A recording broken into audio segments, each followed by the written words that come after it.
Alright, yung next natin ay kay Sir Leo or Will Awagpa. And this one, ayan. So full screen natin and then start. Alright, so I think dapat tama pala.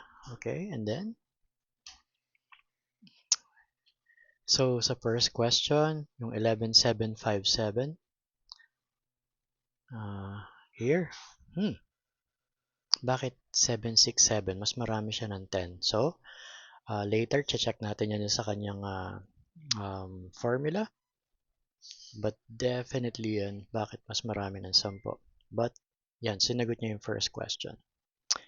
And then, meron tayo ditong total projects per year. Good. Ito yung sa part ng first question. Tapos meron siya ditong per region. Tapos yung image ng bawat region. And ayun nga lang, bakit naka...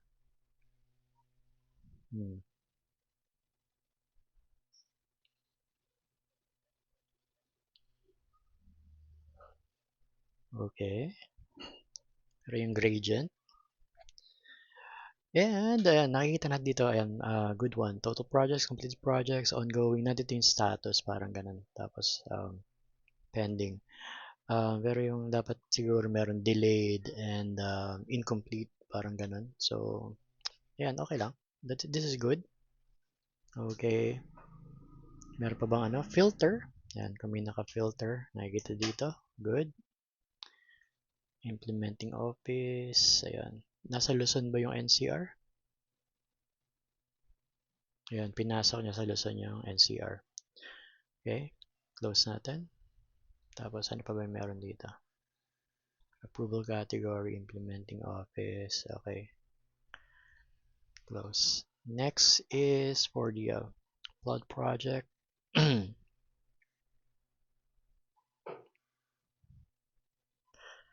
Top 5. Okay, 1, 2, 3, 4. Ito si ano, no data available. Okay, tapos yung top 5 niya ay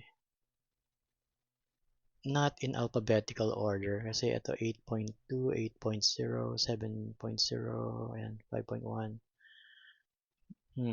And then, pero natin yung mga pangalan, which is good. Yun nga lang dapat nakasort or at least may ranking sana pag tinapatan. Total bar 1 lang eh. Yun yung wala. Rate. Anong rate ito? Completion rate, okay. Per year, okay. And then yung overall. Ito. Okay. Turnaround time. Turnaround time. Sir, anong nangyari dito? And we check natin sa Power BI. Yan. So, before kayo mag-submit, make sure na na-check nyo lahat para walang ganitong ano. Yan. So, pwedeng may minus points yun. Parang ganun. Ito naman yung per ano, question number 5. Okay. Tapos, so, anomalies. Teka, before that, double check natin yung ating, sorry. Ayan, nasagot ito. Although, maaring mali yan na total. Top 5 contractors nandun pero wala yung kanilang ranking. Pero nandun yung name, okay? Average turnaround time. Saka breakdown by percentage breakdown by ano. So, okay, ito na lang yata yung wala yung average turnaround time, sorry. So, balik tayo doon. Ano ba to? Click to. Ayan, yung bilog. Isa pa. Ayun. Okay.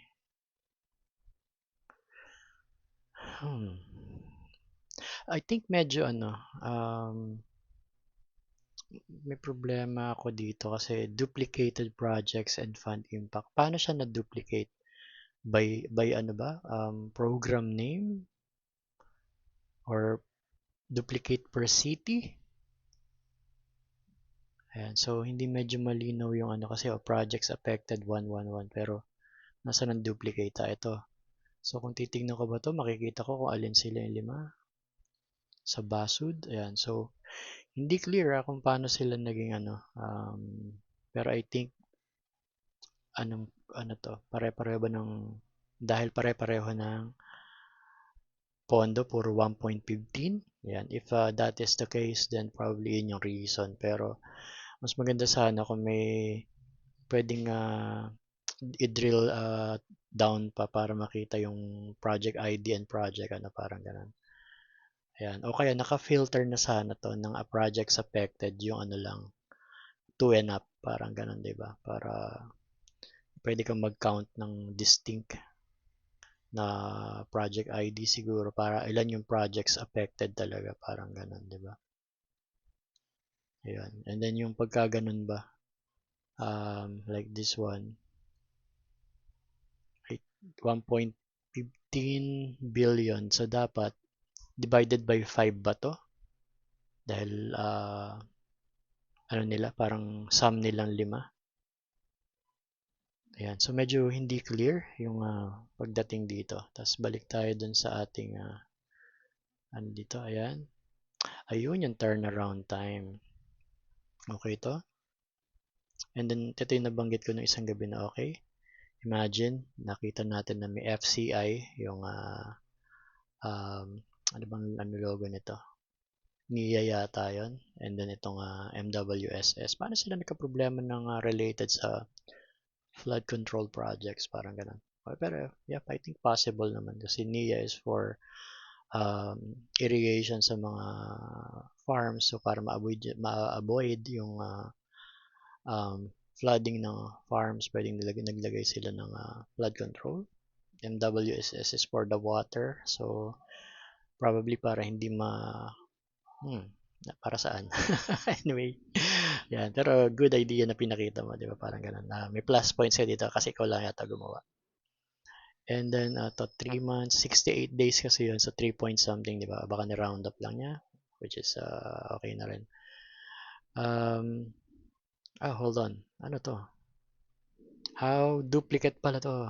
Projects vary by turnaround time. So, hindi pala siya year, sorry. Hindi pala siya year. Turnaround time siya pero hindi per year or per ano. Ayan. So, I think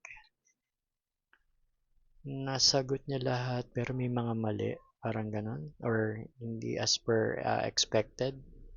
I mean, not necessarily mali but not as expected yung format like kung per year. Parang ganon, di ba? Let's go back again. By program. Ayan. Turnaround time per year for all FCI. Di ba? Parang ganon. Yan. So, dapat back to the basics tayo. Kung ano yung basic ask, yun ang una nating ipoprovide before we go or we do deep dive sa mga other possible metrics and visuals na pwede natin i-provide. So, ayan, dyan natin siya gegradean. Parang ganun. Pero dito may turnaround time nga pala siya dito. Ito yung nagkakaproblema. So, sorry sir. Pero to-check ko yung ano mo, docs and yung visuals and Power Query na rin. Parang ganun. Sa inyong lahat. Alright.